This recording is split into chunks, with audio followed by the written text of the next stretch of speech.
चले सुसाद,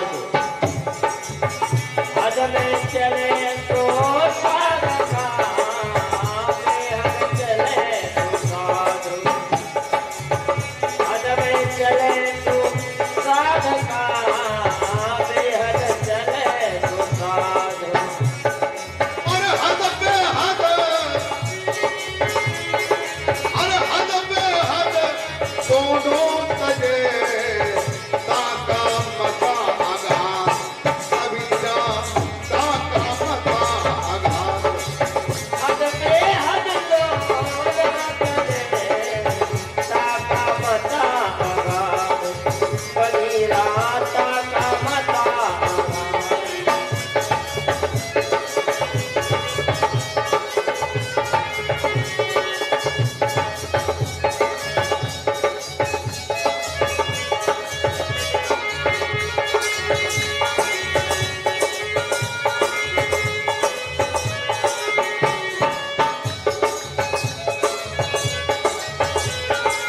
और कहते हैं कि जो हद में यानी शरीर के अंदर का जिसे ज्ञान होता है उसे साधक कहते हैं, और जो शरीर के ऊपर का जिसको ज्ञान होता है बेहद का, उसको संत साध कहते हैं या संत कहते हैं।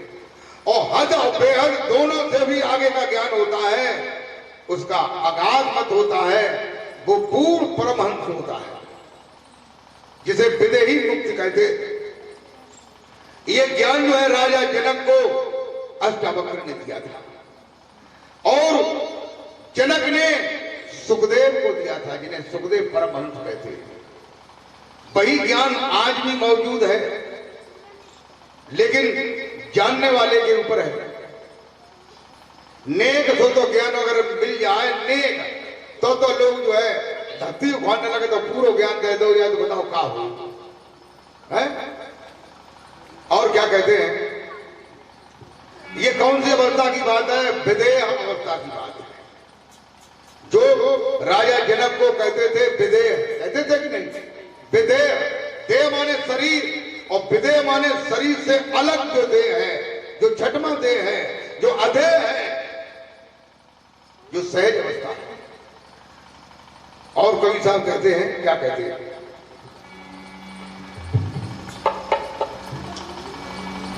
कि जाप मरे और अजपा मरे,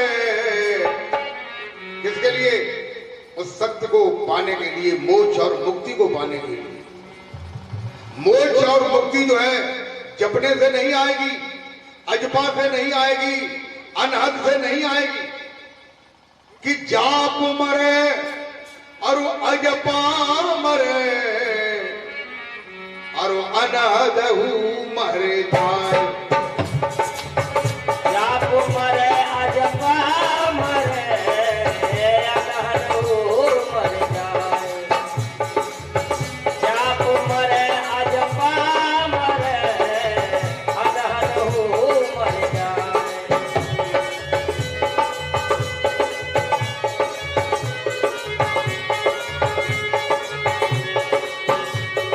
और सुरति समा में, सुरति समा में, समाद में, कौन से शब्द में? वही उसी शब्द में जो निरंतर है, जो सतलोक का शब्द है, जो तुम्हारे पूर्ण दीप से जुड़ा हुआ है, तुम्हारे शरीर से, तुम्हारे सिर से जुड़ा हुआ है, लेकिन तुम्हें नहीं मालूम है। और सुरति समा में, समाद में, कहाँ काल ना जा, कबीरा कहाँ काल ना जा। सुरति समावे, सुरति समावे, समद में, तहाँ काल न जाए, कबीरा तहाँ काल न जाए।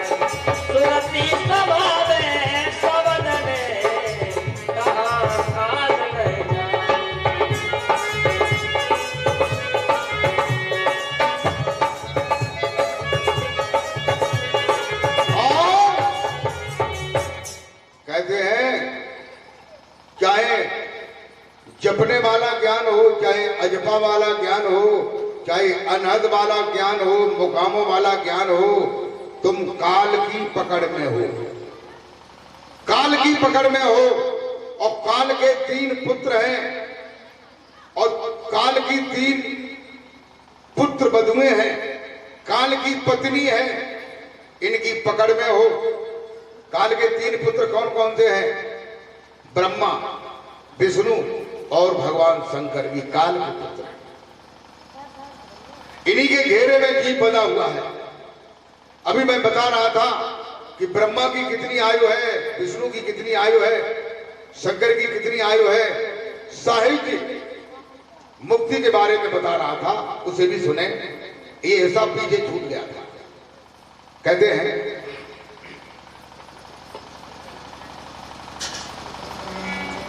मैंने बताया कलयुग 4,32,000 वर्ष का, द्वापर उसका दोगुना 8,64,000 वर्ष का, त्रेता उसके 3 गुना 12,96,000 वर्ष का, और सतयुग 4 गुना 17,28,000 वर्ष का। इन ये 4 युग हैं। चारों युगों का योग जो है 43,20,000 वर्ष का है। कहते हैं, क्या कहते हैं? कलयुग, सतयुग, द्वापर, त्रेता, ये युग जो 4 कहाते हैं, चारों के मिलने से भाई फिर एक चौकड़ी बनती है। चारों के मिलने से भाई फिर एक चौकड़ी बनती है। चारों के मिलने से भाई फिर एक चौकड़ी बनती है।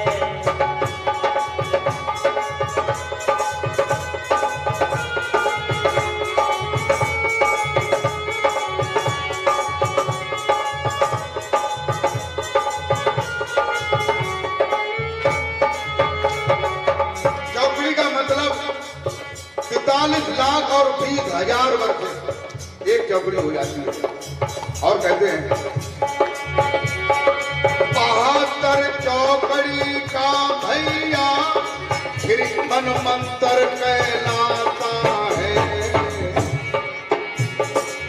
72 चौकड़ी का भैया फिर मनमंत्र कहलाता है। मनमंत्र अवध इंद्र की है, जो अपनी पदवी पाता है। मनमंत्र अवध इंद्र की है, जो अपनी पदवी पाता है। मनमंत्र अवध इंद्र की है, जो अपनी अवधि पाता है।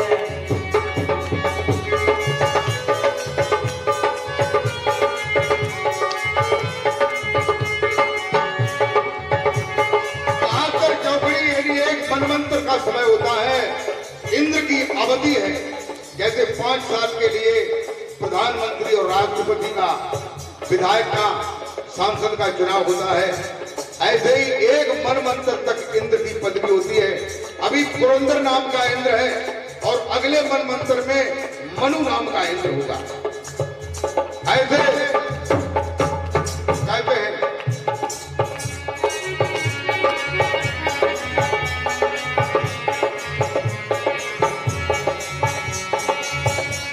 14 मनमंत्र होते हैं, ब्रह्मा का दिन कहलाता है।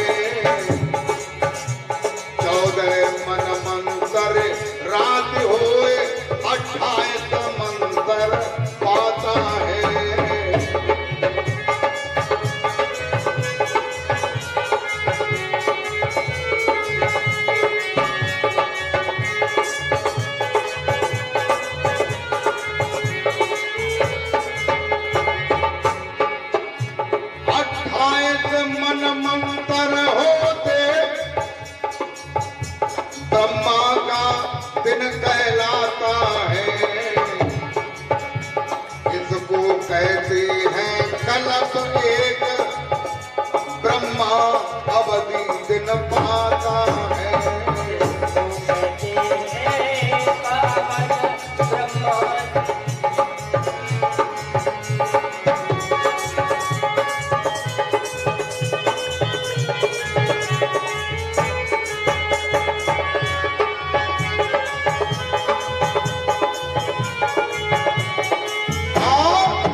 से 28 जब मंत्र हो जाते हैं तो 8 अरब 70 करोड़ 91 लाख और 20,000 का समय बीत जाता है।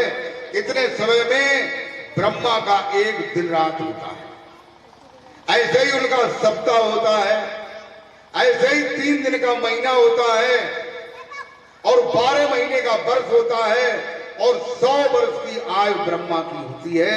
उसके बाद ब्रह्मा को पद से हटा दिया।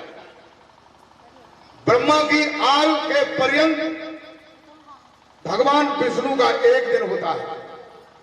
ऐसे ही सप्ताह, महीना, 12 महीना, 1 वर्ष, 100 वर्ष की आयु भगवान विष्णु की होती है, जिसे पूर्व परात्र कल्प कहते हैं। और जब भगवान विष्णु का की आयु पूरी हो जाती है तब भगवान शंकर का एक दिन होता है। ऐसे ही सप्ताह, 30 दिन का महीना, 12 महीने का वर्ष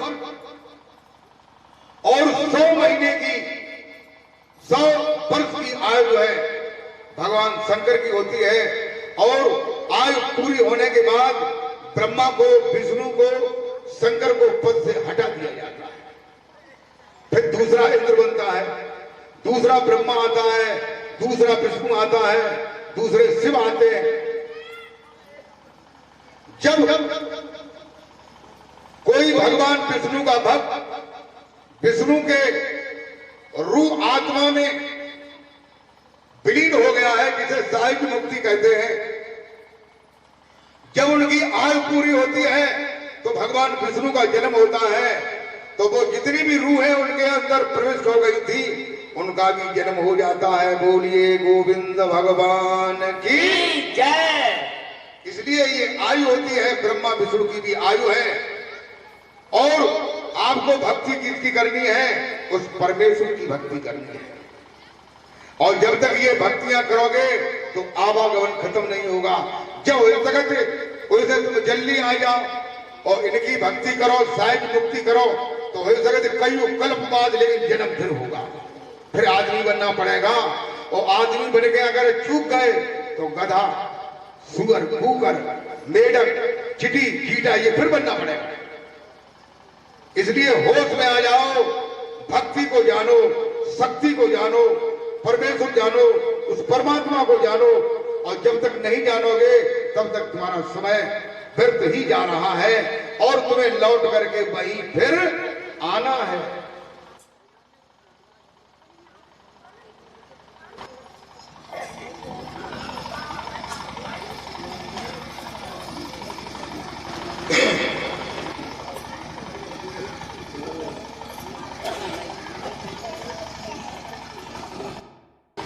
प्रेमी भक्तों, जब तक हम उस नाम को नहीं जानेंगे जो नाम तुम्हारे अंदर स्वतः रमण कर रहा है, उस परमेश्वर का नाम है, और तुम अपने अहंकार में, अपने अज्ञान में, अपने आंखों से भीड़ को देख करके आए। तुम्हारे गुरु जी की बड़ी भीड़ है, इतनी बड़ी भीड़ है कि आदमी आदमी का शरीर से दिखाई देता है, दिखाई भी नहीं देता है।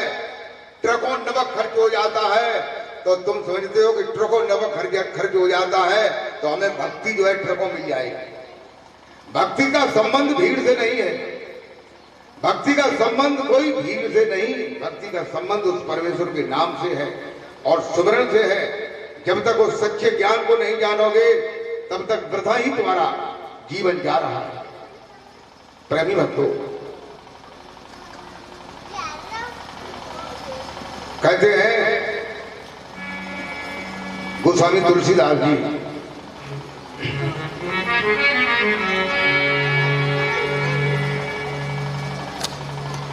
कि राम एक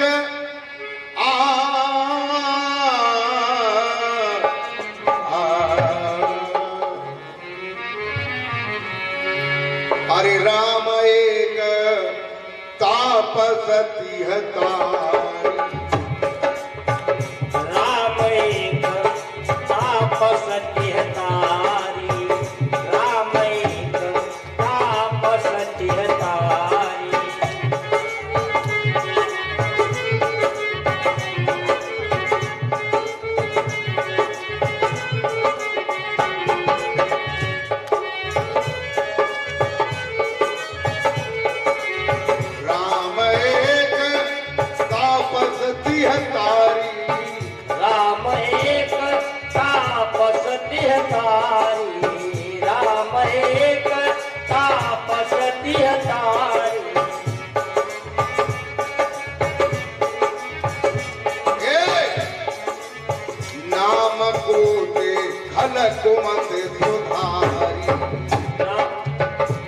नाम कोट फल कुमति सुधारी, नाम कोट फल कुमति सुधारी।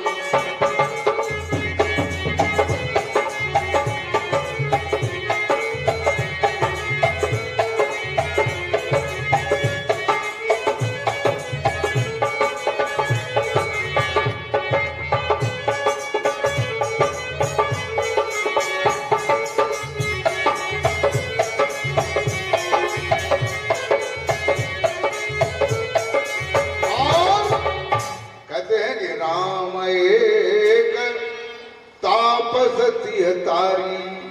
राम के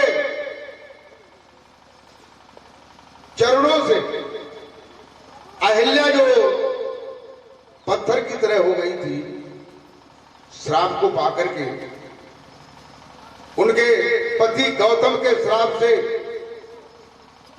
अहिल्या जो है पत्थर की तरह हो गई थी, मूक हो गई थी। अब बताओ, जिसके पति, कोई पति किसका पत्नी को श्राप दे दे, छोड़ दे, तो उसकी क्या हालत हो। कहते हैं भगवान राम ने अहिल्या का तरोतारण किया, लेकिन जो नाम है, कौन सा नाम? जो नाम राम का है, जो नाम कृष्ण का है, वो कौन सा नाम है?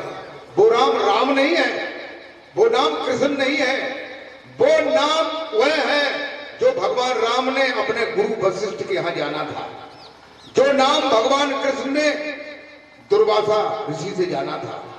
कहते हैं कि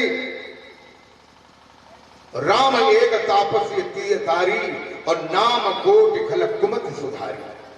और क्या कहते हैं, उसे सुने। अरे कहूं कहां लगे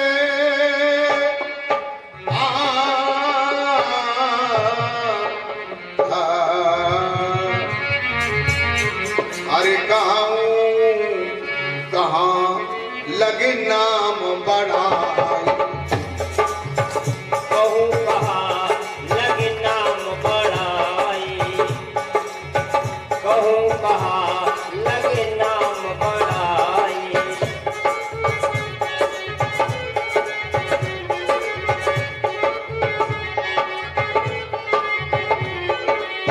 कहां लगी, अरे कहां लगे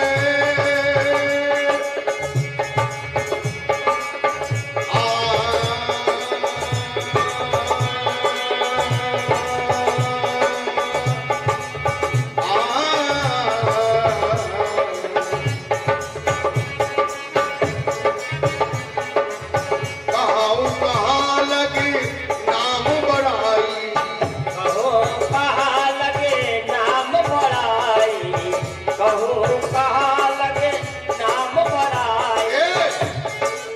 राम न सके नाम गुण गाई। राम न सके नाम गुण गाई, राम न सके नाम गुण गाई।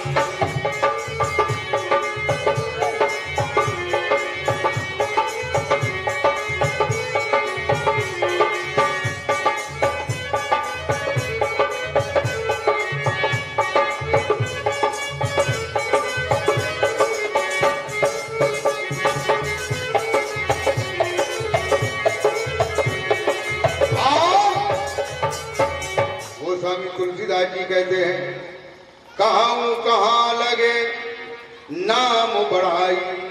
तुलसीदास जी कहते हैं कि मैं कहां तक नाम की बढ़ाई को, नाम की प्रशंसा को बताऊं। राम न सके, भगवान राम स्वयं उस नाम की बढ़ाई को, नाम की प्रशंसा को कहते कहते भी नहीं कह पाए। ये तुम्हारी रामायण कहती है, राम न सके नाम गुण गाई। राम भी नहीं गुणानुवादों को गा पाए उस नाम को, जिस नाम का राम ने स्मरण किया था, जो नाम गुरु वशिष्ठ ने उन्हें दिया था। वो कौन सा नाम है? वो नाम तुम्हारे भी पास है, लेकिन तुम्हें मालूम नहीं है। उसी नाम को जो सदगुरु होते हैं वे गिनाने के लिए संसार में आते हैं। और कहते हैं, क्या कहते हैं?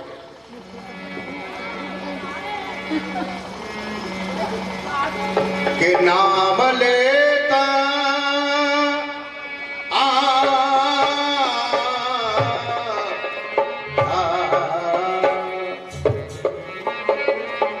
नाम लेता भव सिंधु सुखाई नाम लेत भव सिंधु सुखाई नाम लेत भव सिंधु सुखाई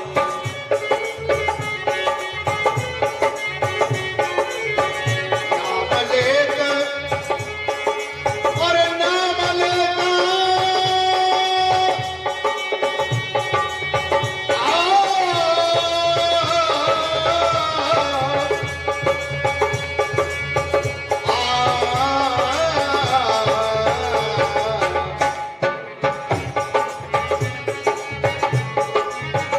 नाम लेता भव सिंधु सुखाई नाम लेत भव सिंधु सुखाई नाम लेत भव सिंधु सुखाई करो विचार सज्जन मन माही करो विचार सज्जन मन माही करो विचार सज्जन मन माही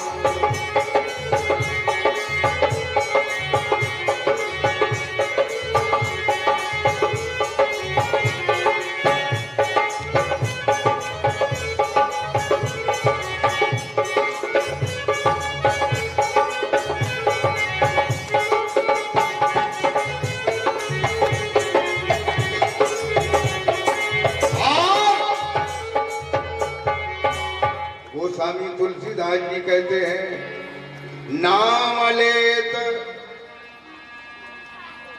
भव सिंधु सुखाई नाम लेते ही भव सिंधु सुखाई सिंध माने सागर भव माने भव सागर नाम लेते ही भव सागर सूख जाता है नाम लेत भव सिंधु सुखाही करो विचार सज्जन मनमाही हे सज्जनों हे महान जनों विचार करो कि वो कौन सा नाम है जिस नाम को लेने से भवसागर सूख जाता है